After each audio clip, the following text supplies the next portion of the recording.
The school bell rang loudly across Westlake High's crowded hallways. For most students, it was just another Tuesday in February. But for 16-year-old Maya Chen, it marked day 3 at a brand new school.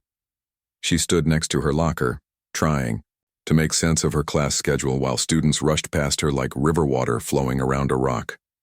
Maya tucked a strand of black hair behind her ear, revealing the single purple streak she'd added last summer.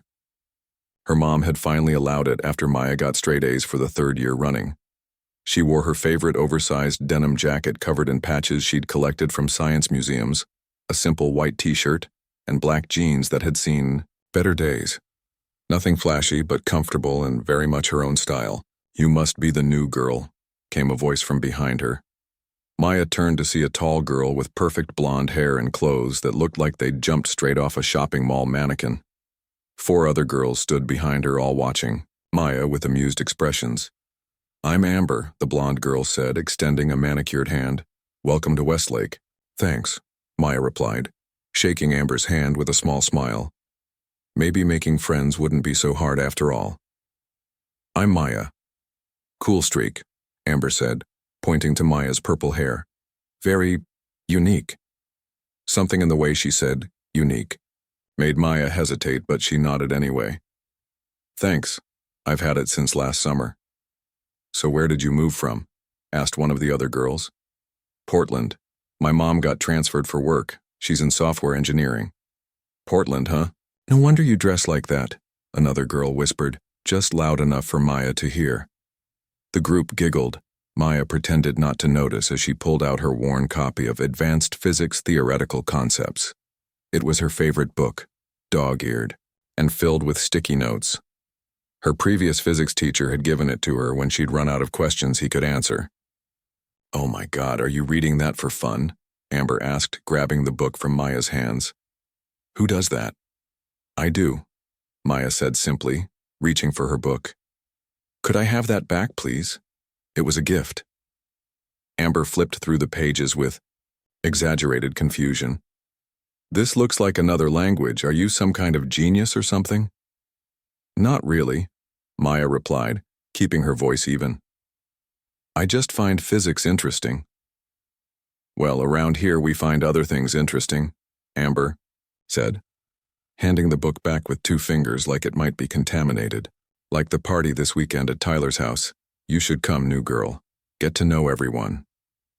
Maya sensed the invitation wasn't entirely genuine, but she nodded anyway. "Maybe, thanks." The warning bell rang, and Amber flashed a bright smile. "See you at lunch, Maya from Portland." In her first 3 classes, Maya kept quiet, taking notes and observing her new classmates. She'd been the new kid twice before and had learned it was better to watch and listen before jumping in.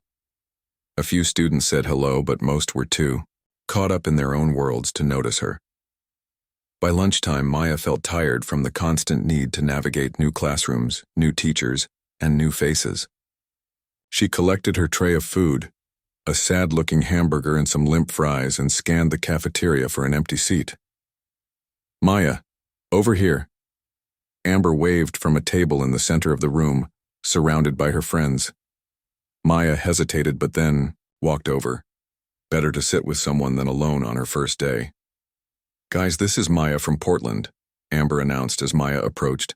"She's super smart, like reads physics books for fun." The table quieted as everyone looked at her. Maya felt her cheeks warm but managed a small smile. "There's a seat right here," Amber said, patting the bench beside her. As Maya started to sit, Amber shifted suddenly, bumping Maya's arm. The lunch tray tilted, and before Maya could steady it, her burger and fries slid directly onto her open physics book that she'd placed on the table. "Oh no," Amber gasped, hand flying to her mouth in fake shock. "I'm so sorry." The entire table erupted in barely contained laughter as ketchup soaked into the pages of Maya's prized book. Maya stood frozen, watching as the red sauce seeped through the paper, blurring the equations and notes she'd carefully written in the margins. Most new students would have cried. Some might have yelled, others would have run away. Amber and her friends clearly expected one of these reactions. Maya could see it in their eager, watching eyes. Instead, Maya calmly picked up a napkin and began dabbing at her book. She looked up at Amber with clear, steady eyes and said in an even voice, "Interesting strategy." Amber's smile faltered for just a second before she recovered. "What are you talking about? It was an accident." "Sure it was," Maya replied, not bothering to argue. She continued cleaning her book, her face giving away nothing of the anger she felt inside. "Whatever, weirdo," one of Amber's friends muttered as the group began to laugh again. Maya gathered her things, including the sauce-covered book, and walked away with her back straight and head held high. Behind her, she could hear them still, laughing, making jokes about the physics freak. That evening, Maya sat at her kitchen table, carefully drying each page of her book with a hairdryer on the lowest setting. "How was school today?"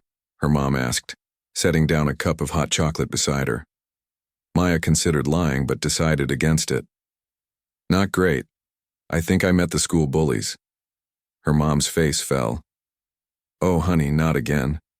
Maybe this time we should talk to the principal right away. Or maybe," she hesitated, "maybe we could look at other schools in the area." Maya shook her head firmly. "Running doesn't solve problems, Mom. Besides, I've dealt with worse." She thought back to her previous school, where a group of boys had made her life miserable for months because she'd corrected their science project in class. "But I'll handle it," Maya assured her. "Trust me." Later, alone in her room, Maya opened a fresh notebook and began to write. She wasn't writing about her feelings or her hurt. Instead, she was making observations, notes about Amber and her friends, their dynamics, their insecurities, their power structure. Maya had spent years studying physics, learning how forces act upon objects and how every action creates a reaction. People weren't so different from physics problems, she discovered. It was all about understanding the forces at work. As she wrote, her face showed no fear, only calm determination. The bullies thought they'd picked an easy target. They had no idea who they were dealing with. The next 2 weeks at Westlake High felt like walking through a minefield for Maya. Every day brought a new surprise from Amber and her friends, each one designed to make Maya feel unwelcome and alone. On Monday, Maya opened her locker to find it plastered with printouts of a fake social media profile. Someone had created an account using her name and photo, but filled it with embarrassing posts about having crushes on teachers and weird science obsessions. Students walking by snickered as Maya quietly took down each paper and stuffed them into her backpack. Tuesday brought whispers in the hallway. "Did you hear about the new girl? Someone said her mom lost her last job for stealing company secrets." By lunch, the rumor had morphed into a wild story about Maya's family being in witness protection. Maya kept her head down and ate her sandwich, alone at the end of a crowded table. On Wednesday, Maya's gym clothes vanished from her locker. She had to borrow oversized shorts and a shirt from the lost and found box, much to the amusement of Amber's group, who took photos and shared them throughout the day. But through it all, Maya never cried, never complained to teachers, and never gave Amber the satisfaction of seeing her break.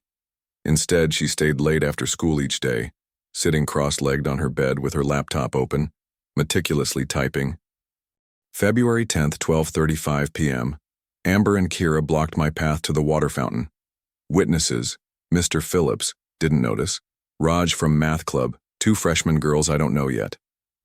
February 11th, 3:22 p.m. Found my backpack in the girls' bathroom toilet. Witnesses: Lily, janitor, who helped me fish it out. February 12th, 11:05 a.m. Tripped in the cafeteria line by someone sticking their foot out. Didn't see who, but Amber's group laughed from their table. Witnesses: lunch lady with the red hair, boy with glasses who helped me up. Maya's digital journal grew longer each day.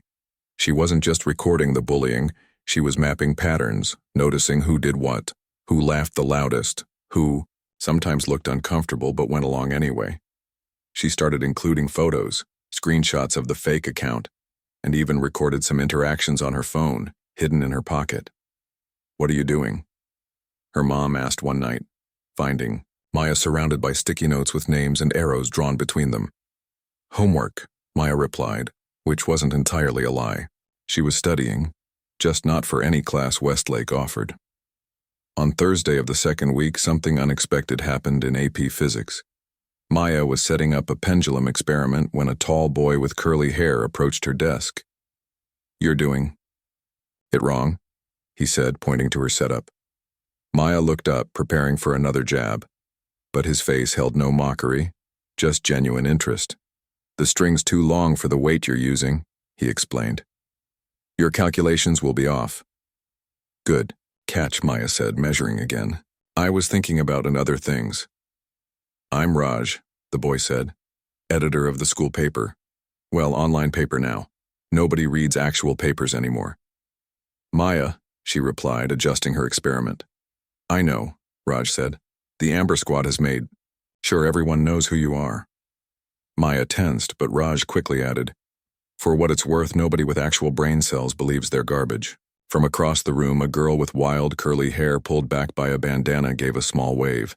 "That's true," she called over. "Some of us think you're pretty cool for not letting them get to you." The girl walked over, carrying her own pendulum. "I'm Prisha, Tech Club president and social media reject." "She means she's our resident hacking genius," Raj explained with admiration. "She just refuses to use her powers for popularity." "Computers make sense. High school doesn't," Prisha shrugged. Maya felt herself smile, her first genuine smile since arriving at Westlake. The next day, Maya was walking to English class when Amber stuck out her foot in the crowded hallway. Maya saw it coming but couldn't avoid it without bumping into other students. She fell hard, her books scattering across the floor as laughter erupted around her. Before she could gather her things, Raj and Prisha were there, helping collect her scattered papers. "Are you okay?" Prisha asked, handing Maya her physics notebook. "You should report them," Raj added louder than necessary. "That was deliberate." "I'm fine," Maya said, standing up and brushing off her jeans. She looked at her two new acquaintances with genuine appreciation but shook her head. "And I don't need protection." Raj looked disappointed, but Maya leaned closer to them both and added in a lower voice, "But I could use allies."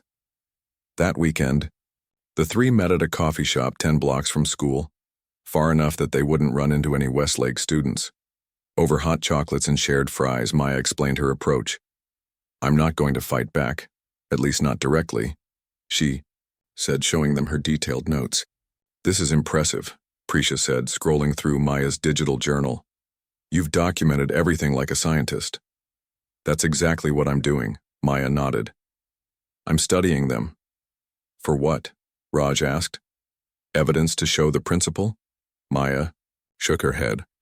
"Adults just make things worse. They'll get a detention and then they'll blame me even more." She took a sip of her hot chocolate, leaving a small whipped cream mustache that she quickly wiped away.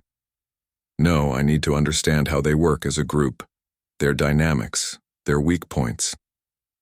Raj and Prisha exchanged looks. "So what's the plan?" Prisha finally asked. "I'm going to start phase 1 on Monday," Maya replied. "I'm going to be where they least expect me to be, right in plain sight." On Monday morning, Maya arrived early and sat on the bench outside the gym, the exact spot where Amber's group always gathered before first period. When they arrived and found her there, their confusion was obvious. "What are you doing here, weirdo?" one of them asked. Maya just smiled and jotted something in her notebook. "What are you writing?" Amber demanded, trying to snatch the notebook. Maya calmly closed it and stood up. "Just observations," she said, walking away with unhurried steps. For the next week, Maya appeared wherever Amber's group gathered, the table next to theirs at lunch, the adjacent sink in the bathroom, the nearby bleachers during gym. She never engaged them directly, never responded to their taunts, but always had her notebook, always writing. "What is she doing?" Maya overheard one of Amber's friends whisper. "She's trying to freak us out," Amber replied, but there was a hint of uncertainty in her voice. What they didn't know was that Maya wasn't just trying to unnerve them, though that was a pleasant side effect. She was gathering information, identifying patterns, and noticing something very interesting. Not all 5 girls in Amber's group were equally committed to the bullying, and not all of them seemed entirely happy with Amber's leadership. A month Into her time at Westlake High, Maya was ready to move beyond observation and into action.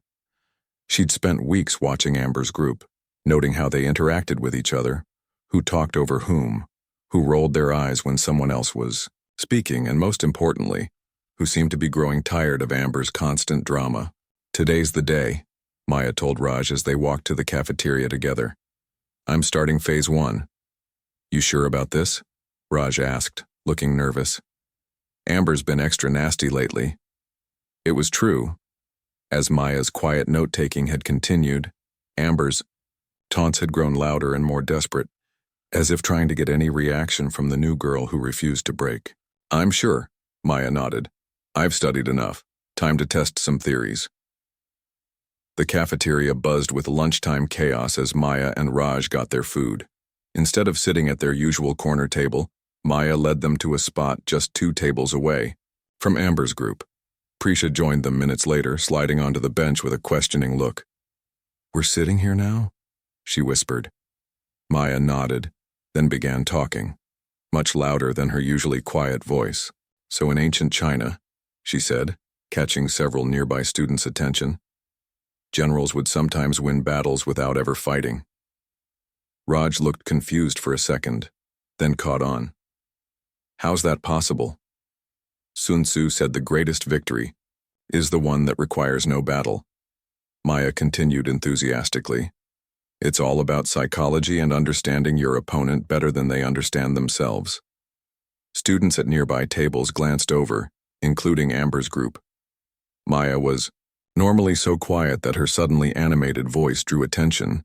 "Like in chess," Maya explained, "the best players can see 5 moves ahead. They know what their opponent will do before they do it."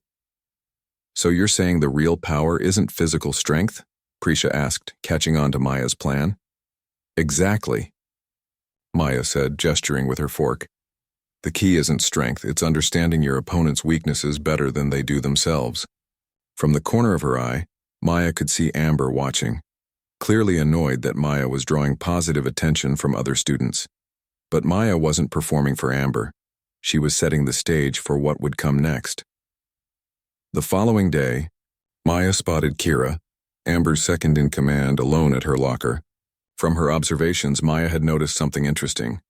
Kira often came up with ideas that Amber would later present as her own. Taking a deep breath, Maya approached Kira's locker. "Hey," Maya said casually. "That blue nail polish looks really good. Did you choose it for the spring dance committee posters?" Kira looked up in surprise. "How did you know I designed those?" Maya shrugged. "I notice things. The same border pattern is on your notebook.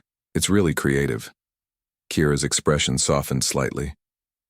"Thanks, but I didn't pick the colors. Amber decided blue was better than my original purple idea." "That's too bad," Maya said. "Purple would have really stood out. It must be difficult coming up with great ideas and watching someone else take credit for them." Before Kira could respond, Maya smiled and walked away, leaving the thought hanging in the air like a perfectly balanced equation.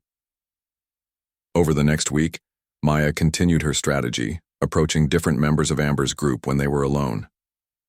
She never lied, never spread gossip.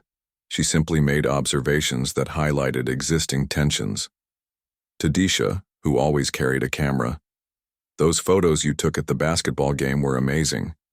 Weird how Amber's Instagram post didn't tag you as the photographer." To Lena, who'd been absent for 3 days, "Hope you're feeling better. I noticed no one from your friend group asked for your homework. That must be tough." And to Jen, who'd recently dyed her hair the same shade as Amber's, "Your hair looked really unique before. Was changing it to match Amber's your idea or hers?" Small seeds carefully planted. Maya knew from her observations that the group wasn't as tight as they pretended to be. Underneath their matching scrunchies and synchronized laughs were individual girls with their own insecurities and frustrations. "Is it working?" Prisha asked one day as they walked home together. "Your weird psychological warfare?" Maya nodded. "Look at lunch today. Did you notice Kira and Amber?" "They seemed kind of tense," Raj agreed. "Kira barely spoke. And when she did," Amber interrupted her twice, Maya added. Then Disha rolled her eyes behind Amber's back. So they're getting snippy with each other, Prisha shrugged. How does that help you? A unified front is dangerous, Maya explained. A divided one falls apart on its own. By the third week of Maya's plan, cracks were clearly showing in Amber's once solid group. Twice, Kira had sat with different friends at lunch. Disha had accidentally posted an unflattering photo of Amber on her photography page, and Lena had publicly disagreed with Amber about the theme for an upcoming school event. The real test came on a rainy Tuesday afternoon. Maya was in the library working on a physics project when Amber approached alone. I know what you're doing, she said, her voice low but furious. Trying to turn my friends against me. Maya looked up calmly. I haven't told your friends anything. That isn't true.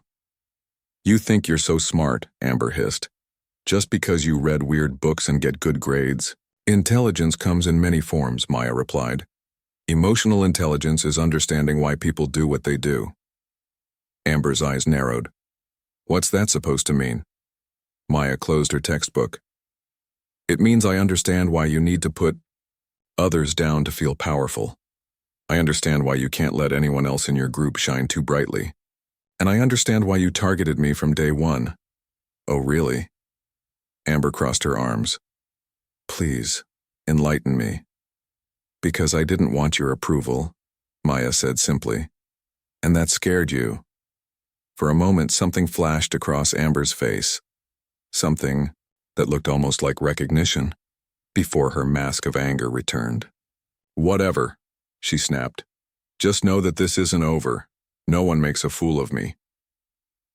As Amber stormed away, Maya reopened her textbook, but her mind was calculating the variables of what would come next. She'd successfully completed Phase 1, showing Amber that she wasn't afraid and disrupting the social dynamic that gave Amber her power. But Maya knew that wounded pride was dangerous. Amber would try something big to reassert her dominance and regain control of her splintering group. That evening, Maya's phone pinged with a text from an unknown number. Watch out tomorrow. A plans to humiliate you during assembly. Not cool. Maya. Didn't need to ask who A was. And she had a pretty good idea which member of Amber's group had sent the warning. The bullies were no longer a united front.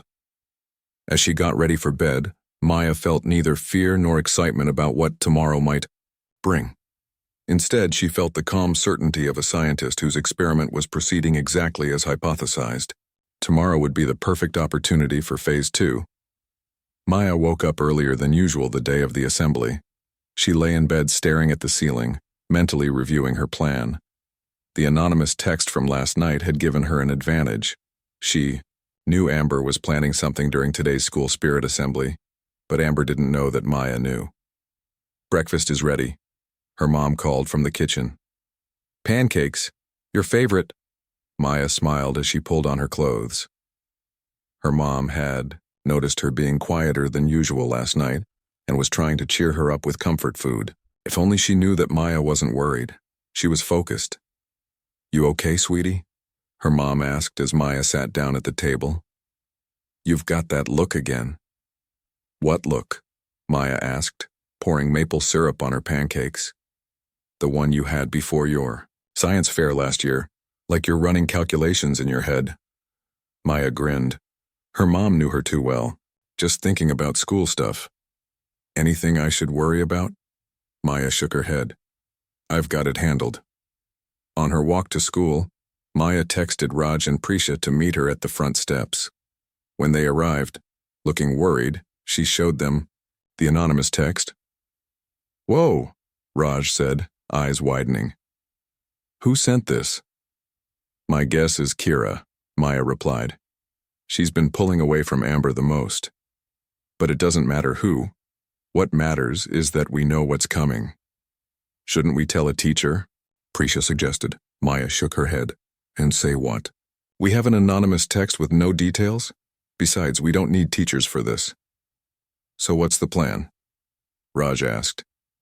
Maya smiled. Just follow my lead and be ready. Throughout the morning, Maya noticed Amber and her remaining loyal friends whispering and giggling whenever she walked by.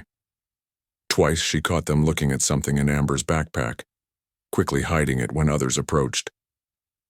"Whatever they're planning, they think it's going to be epic," Raj whispered during history class. "Let them think that," Maya replied calmly. The assembly was scheduled for the last period of the day, a celebration of the basketball team's recent championship win.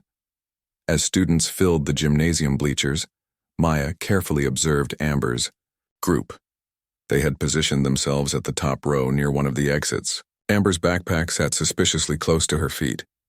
Instead of sitting with Raj and Prisha as usual, Maya chose a spot halfway up the bleachers, directly in the path between Amber's position and the main gym floor where Principal Chen would be speaking. She pulled out her phone and sent a quick text to Prisha, "Keep your camera ready." The gym grew noisy as the last students trickled in. Coach Wilson took the microphone first, talking about the basketball season while the team stood awkwardly in their uniforms at the bottom of the bleachers. Most students were only half listening, more interested in the early dismissal that would follow the assembly. Maya watched from the corner of her eye as Amber leaned over to whisper something to Disha. Then Amber slowly reached into her backpack and pulled out what looked like a water balloon, except Maya could see it wasn't filled with water. The bright blue liquid inside was almost certainly paint. Principal Chen took the microphone next. "Before we bring up our team captain to say a few words, I want to acknowledge some other achievements." This was it. Maya saw Amber nudge Lena, who giggled nervously. Amber began to make her way down the bleacher steps, the blue balloon hidden behind her back. Her target was clear. She wanted to hit Maya with the paint just as she walked past, creating a humiliating scene in front of the entire school. Maya took a deep breath and waited. Timing would be everything. Amber moved closer, step by step, her face fighting to keep a neutral expression. Maya pretended to be engrossed in the principal's speech, but her muscles tensed, ready. When Amber was 3 steps away, Maya accidentally dropped her pen. As she bent to pick it up, she heard Jen's voice from somewhere behind her. "Do it now." Maya straightened up quickly, taking a deliberate half step to the left, directly into Amber's path. Surprised by Maya's sudden movement, Amber stumbled, lurching forward with the paint balloon still clutched in her hand. At that exact moment, Principal Chen said, "And now, let's welcome," but was interrupted by a collective gasp from the students. Amber had tripped on the edge of the bleacher, arms flailing as she tried to catch her balance. The balloon flew from her hand, not hitting Maya as planned but sailing through the air in a perfect arc before bursting on the gym floor just a few feet from where the principal stood. Blue paint splattered across the polished wood, droplets, hitting the first row of students who jumped back with surprised shouts.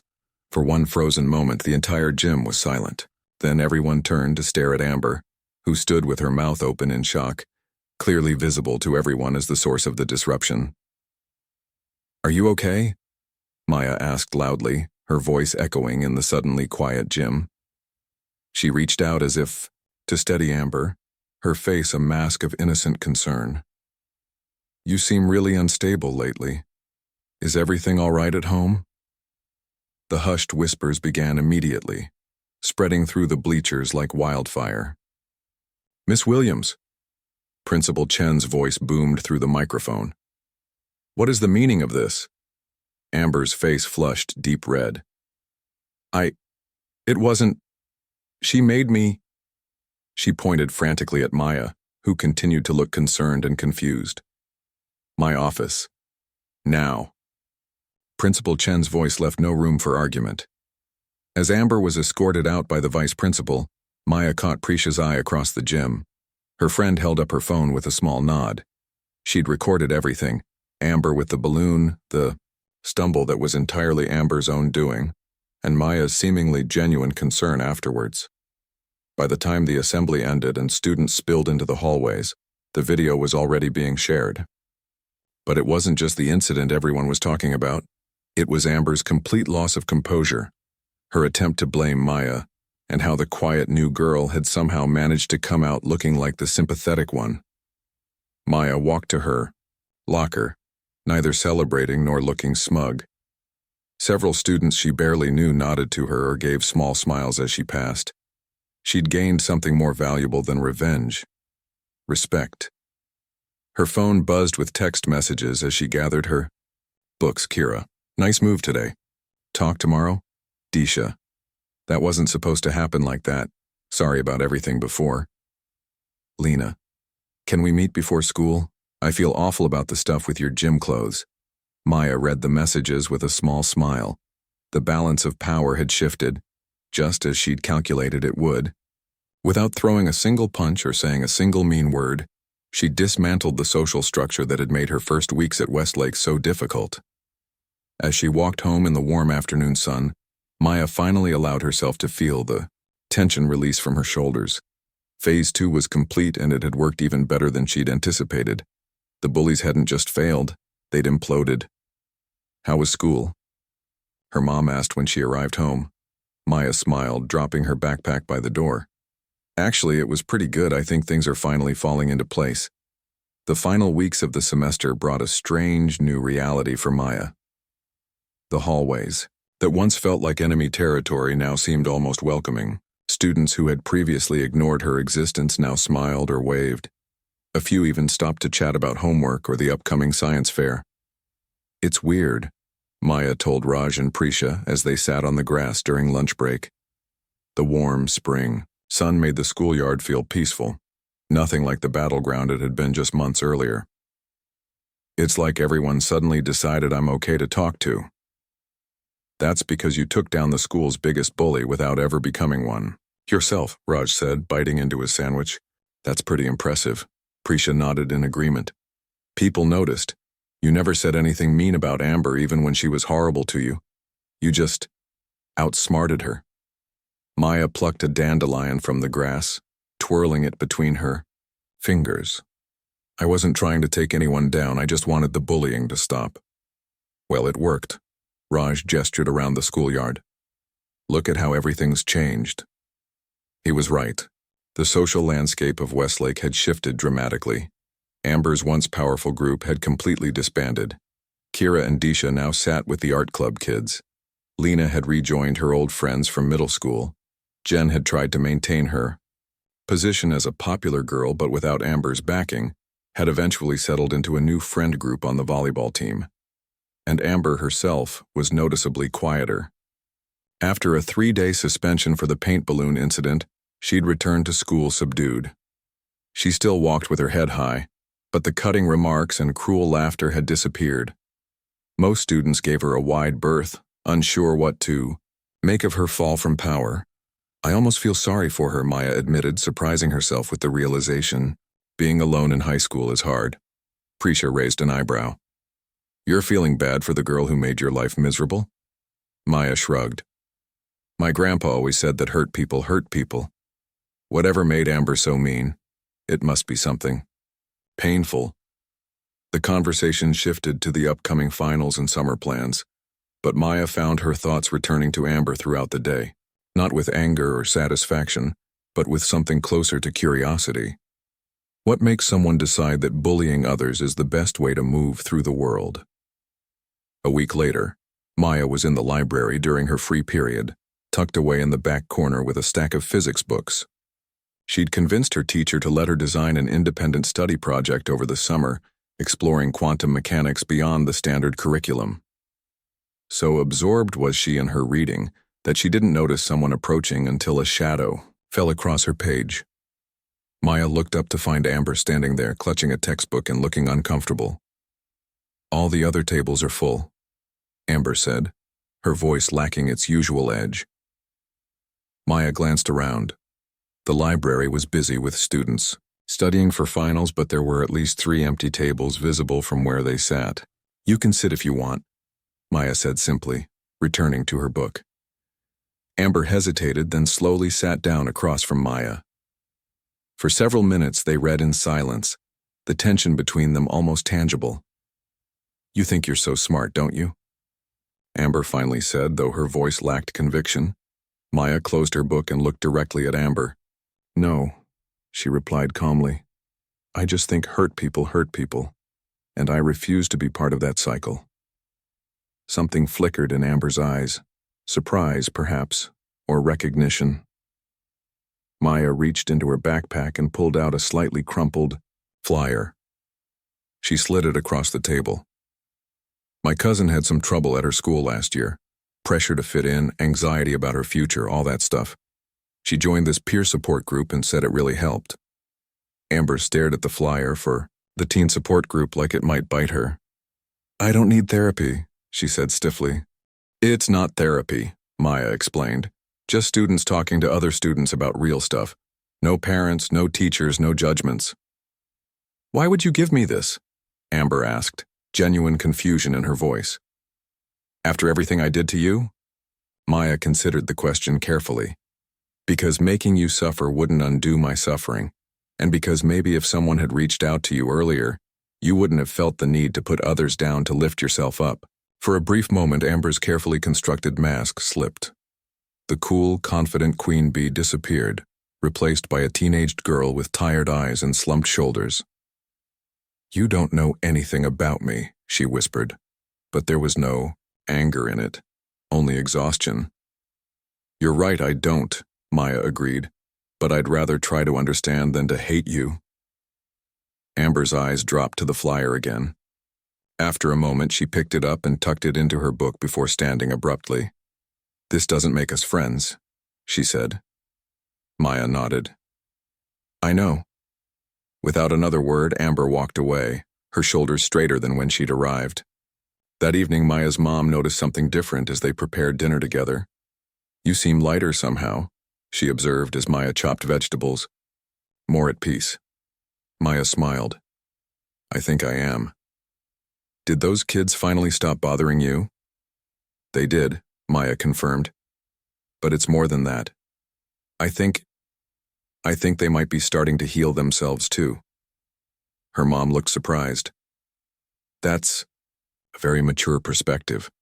Maya shrugged.